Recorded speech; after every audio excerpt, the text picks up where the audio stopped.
সেই প্রথম ৮ জন। প্রব্রাজিকা সদাত্মপ্রাণা, পত্রিকার ১৮তম বর্ষ, তৃতীয় সংখ্যা। প্রব্রাজিকা মুক্তিপ্রাণা মাতাজি তখন আশা দেবী। ১৯৪১ সাল থেকেই কয়েকটি কিশোরী ও তরুণীর সঙ্গে তিনি একত্র আশ্রম জীবন যাপন করতেন। সেই মেয়েদের প্রায় সকলেই তখন ছাত্রী। পরে আশ্রমটির নাম হয় সারদা আশ্রম।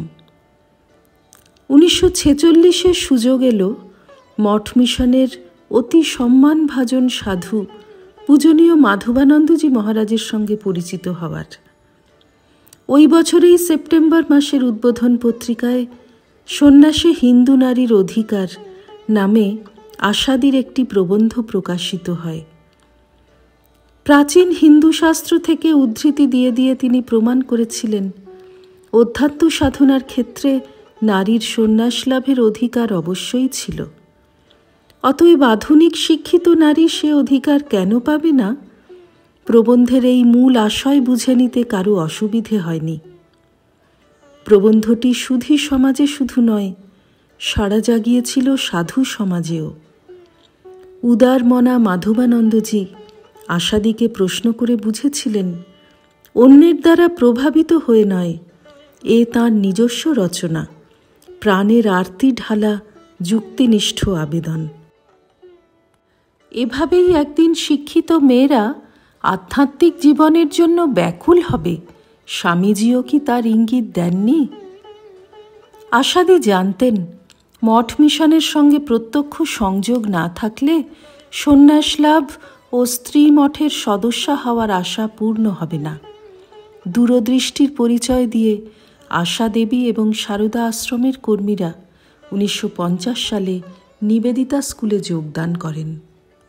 ৩০শে জুলাই ১৯৫০ নিবেদিতা স্কুলের একতলার ঠাকুর দালানে সমবেত সকল সদস্যার উদ্দেশ্যে লেখা সংঘাধ্যক্ষ পূজ্যপাদ স্বামী বিরজানন্দজি মহারাজের আশীর্বাণী পাঠ করা হল।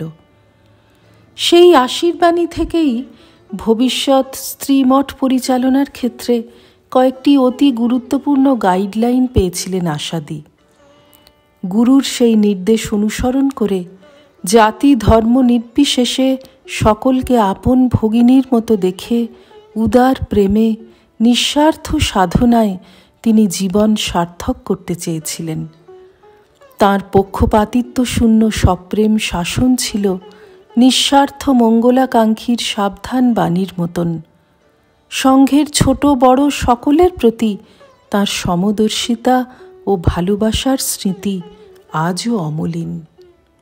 ১৯৫২ সালে স্কুলের সুবর্ণ জয়ন্তী এবং ৫৩ সালে শ্রী শ্রীমার শতবর্ষ জয়ন্তী উপলক্ষে কয়েকদিন ব্যাপী সভা সমাবেশ, ভাষণ, প্রদর্শনী, শোভাযাত্রা ইত্যাদি বহু রকম অনুষ্ঠান হয়।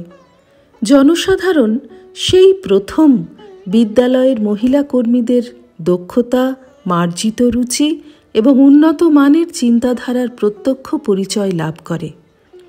উইমেন্স কনভেনশন এবং অন্যান্য আন্তঃপ্রাদেশিক তথা আন্তর্জাতিক অনুষ্ঠানগুলির সাফল্যে আশাদির কার্যদক্ষতা এবং বিচার বুদ্ধির বিরাট ভূমিকা ছিল। শ্রী রামকৃষ্ণার্পণমস্তু।